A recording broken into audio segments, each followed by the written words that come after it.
Jovan Buha! Buha! Yo, I'm Jovan Buha, NBA reporter and analyst for Buha's Block, and welcome to another episode. On today's show, we're going to be doing a Walker Kessler film breakdown. I'm bringing back my series from last summer where I do a breakdown of the strengths and weaknesses on both sides of the ball of each of the new Lakers additions. We, of course, have to start with Walker Kessler, who was the headliner of the Lakers summer. Luka Doncic asked the Lakers front office to deliver an A-list center, and they did in the form of Kessler, one of the most promising young big men in the league. He is one of the league's best finishers, rebounders, shot blockers, and rim protectors, checking the essential boxes that the Lakers need on a Luka Doncic, Austin Reeves-led team. And the Lakers made a giant bet on Kessler being that guy, acquiring him via sign and trade. They signed him to a 4-year, $130 million deal, over $32 million per year. And they also traded 2 first-round picks and 2 first-round pick swaps to the Jazz in the trade. So they signed Kessler to the largest contract in NBA history for a non-All-Star center, and they sent out the most draft capital in a sign-and trade in NBA history. And so the Lakers bet it all on Kessler this summer. They took a huge swing on him. I am confident in that decision. Kessler was not only my number one center target, but my number one target period for LA this offseason. And so now it is time to break down his game. We're going to look at some strengths and weaknesses. I have a couple of note cards based on the film I watched and the statistical research I've done. And then we will get into the film. We'll look at the defensive end, the offensive end, and the strengths and weaknesses. Walker Kessler is 25 years old. He is 7'2", 245 pounds. He has a 7'4" wingspan, and he has played 4 years in the NBA. In terms of strengths, he was the best center the Lakers realistically could have added this offseason. If he's not an A-lister yet, I believe he will be one soon. He checked every box the Lakers needed with his finishing, his rebounding, his motor, his defense. And in my opinion, he has the upside to finish in the top 5 in field goal percentage, rebounds, and blocks, which is a rare trifecta for a center that is typically an all-star or all-NBA type guy. The last time Kessler played a full season in 2024-25, he led the NBA in offensive rebounds and offensive rebound percentage, and he was second in blocks. Kessler is a premier defensive anchor. He has allowed the second lowest rim field goal percentage since he's entered the league, behind only Chet Holmgren, and he projects as someone who should be a perennial all-defense and DPOY candidate. Of course, it is Wemby's award to lose for the foreseeable future, but Kessler can and should be in that conversation for best non-Wemby defender in the NBA. Though he's best used as a drop big in the pick and roll, where he's elite at both corralling the ball and preventing the lob pass or a pocket pass to the roller, he has shown increased mobility in various coverages over the past couple of seasons. In particular, Utah experimented with playing him a bit higher in the pick and roll this past season. It was only a handful of games, but he did show the ability to play up to touch or show and recover, hedge, double and trap. He can function in virtually any defensive coverage. To bring up old friend DeAndre Ayton and the Clint Capella role, Kessler seamlessly slides into that. He is a low usage offensive threat, and his function offensively will be screen, roll, finish, and grab offensive rebounds. Occasionally, he can play make in terms of some high-low reads if the Lakers need it, and he has been expanding his three-point range, but the Lakers don't need that from him. They just need him to play hard and play the Clint Capella role for Luka Doncic and Austin Reeves. Kessler has often been compared to Rudy Gobert, and while he isn't quite the rebounder or defensive force that Prime Gobert was, Prime Gobert is a 4-time Defensive Player of the Year. Kessler has a ways to go to get to that level. Kessler is a better shot blocker and finisher up to this point of his career when comparing him to early Gobert. And he just has better hands and a softer touch in the paint, and to me is more capable of punishing smaller defenders in mismatches. And so some of the things that people have criticized with Gobert over the years in terms of his catching ability or his finishing around the basket, his touch, punishing smaller defenders, I think Kessler can do those things at a higher level. I think Kessler can get to 85 to 90% of what Gobert could do defensively. But if he does that, plus is more of a threat offensively, I think that is a home run outcome for the Lakers. Kessler is one of the tallest and longest players in the league. He has the 7th highest standing reach among current players, and that matters against the front lines of OKC, San Antonio, Denver, Minnesota, and Houston. Not to mention Utah, his former team. But like all those front lines in the West are massive. They start double big looks, or they have a hulking, imposing 5, and the Lakers need a guy like Kessler to match up with those teams. Of note, Kessler flashed some three-point range last season, making 6 threes in 5 games. Also, the improved passing, as aforementioned, that could be an important wrinkle that he develops, whether it's this season, over the course of the next 2 or 3 seasons. Him expanding his game can only be a positive for LA's offense. And despite him being currently the 10th highest paid center in the league, which I know for some people is a little bit too much, he might be the 11th, depending on the contract that Jalen Duren eventually signs. And then once Wemby's extension kicks in and other players start to sign extensions or re-sign in situations over the next year or two, I think Kessler will actually net out as closer to a league average starting center in terms of AAV. And if he's giving you top 10 center production, but you're paying him as the 13th or 14th or 15th highest paid center, that's how you extract value out of a contract. As for Kessler's weaknesses / questions, the first thing that stands out is his games played per season. He has played 74, 64, 58, and 5 games over his 4 seasons in the NBA. That is clearly trending in the wrong direction. He did have season-ending shoulder surgery last year to address an injury that had lingered since college. But Utah had also shut him down for the final 4 to 7 games of each of his first 3 seasons. And so if you look at him mysteriously being held out to close each season, if you add in the games that the Jazz rested him and other Jazz players down the stretch as they were tanking and trying to get better draft picks, his games played should actually look like 78, 70, and 65.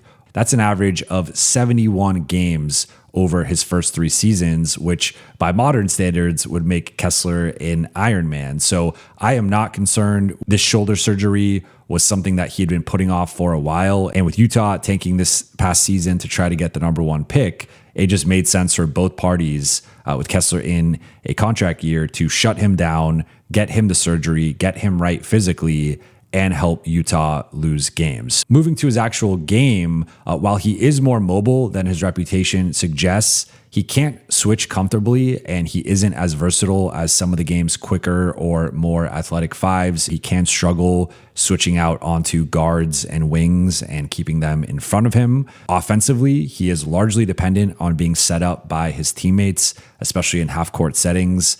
During the 2024-25 season, Kessler averaged roughly 4 field goal attempts per game, excluding putbacks and transition opportunities. He is just a low usage offensive player. So I think there is a question as to how his offensive skill set will translate in certain matchups against the elite defenses, the elite front lines, and in a playoff setting.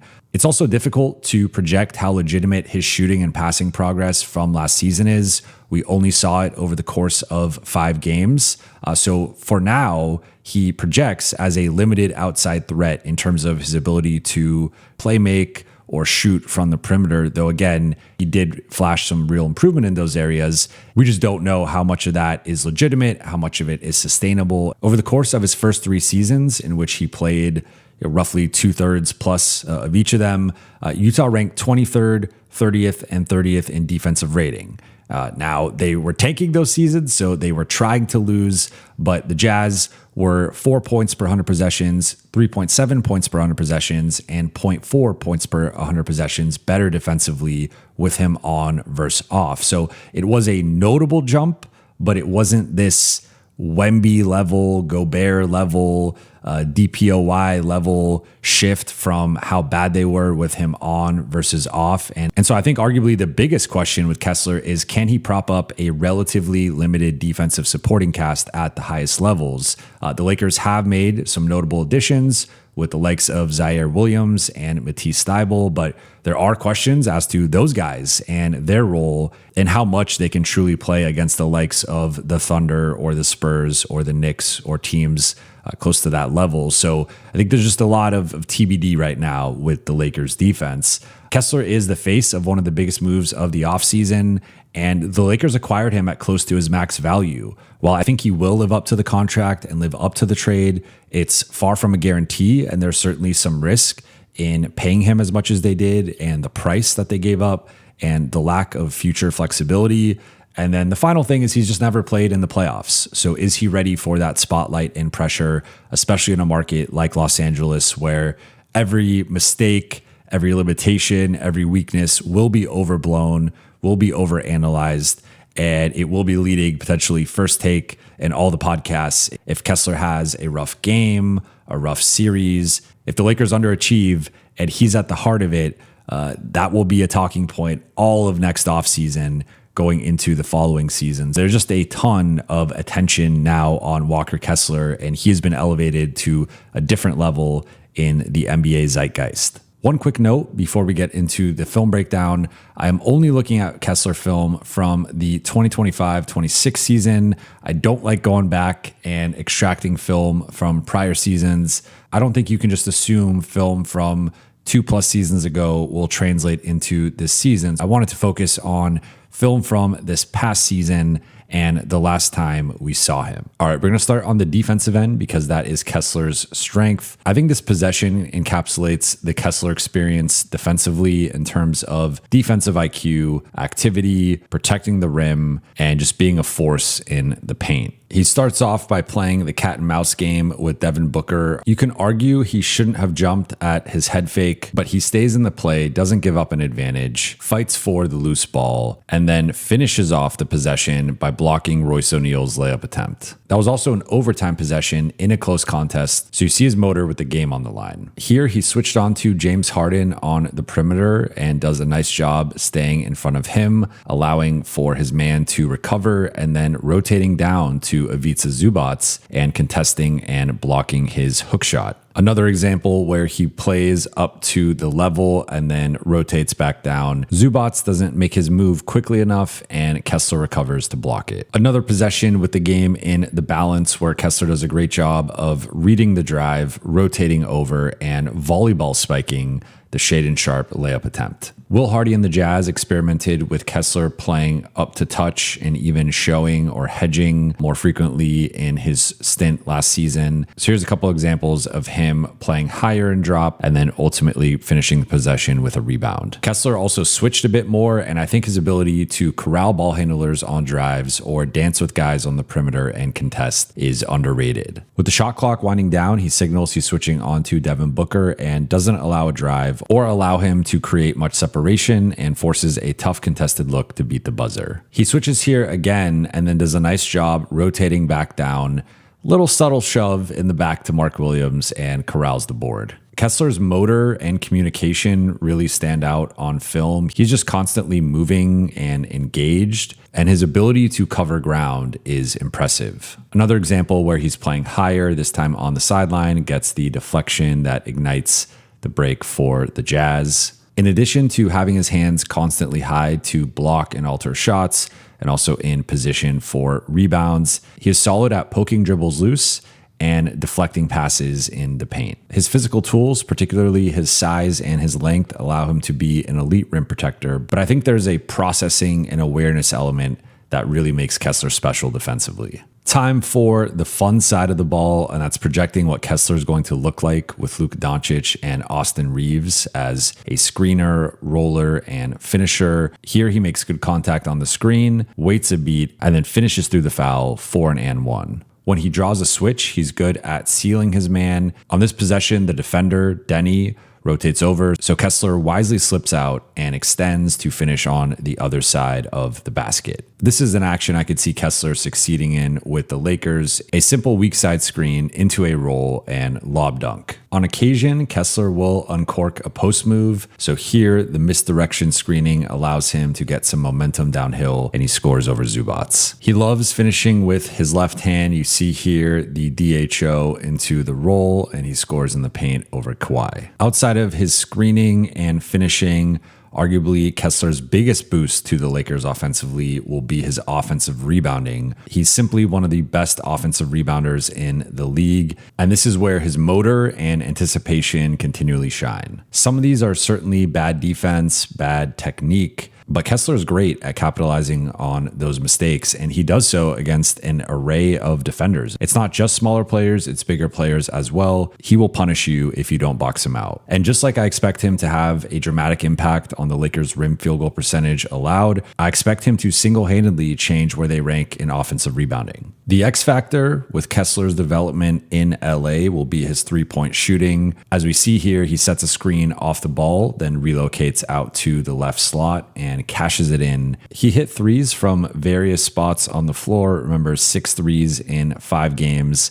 And you saw defenses start to respect him and close out to him at the line. I think this is an action the Lakers will be able to run where it's a fake DHO with Kessler. The defense plays off of him, and then he just takes the open three. He also flashed some improved playmaking. You see Markkanen come off the double wide pin down. He's held up for a second. Kessler is patient and then makes the right read. Here he's going to find Keontae George on a back cut, and then another one where there's a split action with Markkanen and Kessler finds him inside. It's nothing crazy, but it is a higher level of passing than the typical starting center. One more high-low feed from him to Markkanen. They had great chemistry, and I wonder if that's something he can unlock with a Duthero, or if LA ends up acquiring another athletic forward. It's not all sunshine and rainbows, though. Let's look at some of Kessler's limitations. He can be beaten off the dribble by quicker ball handlers, as we see here. Grayson Allen just blows by him and finishes at the rim. Kessler tries to leverage his length when on the perimeter, and he can win that battle.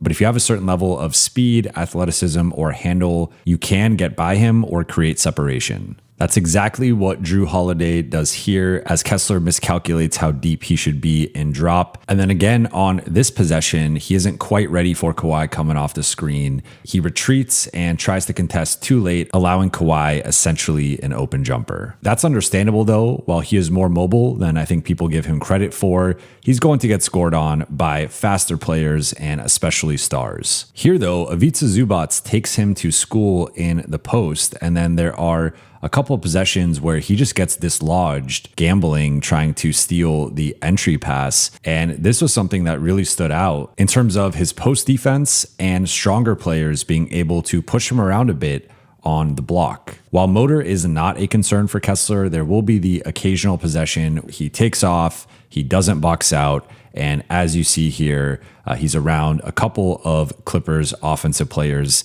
needs to box out at least one, if not try to box out both. And instead, he gives up an offensive rebound, does recover nicely with the block, but then ends up having to foul. Granted, that was at the end of a blowout win, so that could have been a factor. If we shift to the offensive end, one of the limitations with Kessler can be bringing the ball down. As you see here, he gets blocked by Klingon. He doesn't do it as much as DeAndre Ayton did, but it can be a bad habit at times. And because he doesn't have the strength, speed, or power to finish through bigger players, he can have his shot blocked or altered by similar-sized opponents. It's rare, but he will every so often struggle to catch and finish on lobs. I think the biggest limitation with him offensively is self-creation. He is not a self-creator. He is a finisher. And then finally, he did have a rough stretch with turnovers this past season in his 5 games, including bringing the ball down, making the wrong passing read, and setting illegal screens. He doesn't do it a lot, but he likes to make contact on screens, so if he's out of position, he will lean over and armbar a guy. Ultimately, most of this is nitpicking. Kessler plays within the confines of his skill set. and is exactly what LA needs from a center. As you guys just saw, I believe Kessler checks most, if not all, of the boxes that the Lakers needed from their A-list center this offseason. I think there is a real jump going from DeAndre Ayton to Walker Kessler in terms of the rebounding on both ends, in terms of the rim protection and overall defensive awareness and activity and engagement. I think Kessler is going to have a real impact in terms of LA's offensive rebound rate and their rim field goal percentage allowed, their defensive rating, and their ability to compete with the top front lines in the league. If you look at how Kessler matches up with Wemby or the OKC bigs or Jokic, I think LA is in a much better spot right now than they would be otherwise. But that'll do it for this breakdown. Appreciate you guys for watching and listening. Please be sure to hit that subscribe button, turn on channel notifications, and like and comment on this video. Roughly 40% of you who watch consistently are not yet subscribed, so it would mean the world to me if you considered hitting that subscribe button.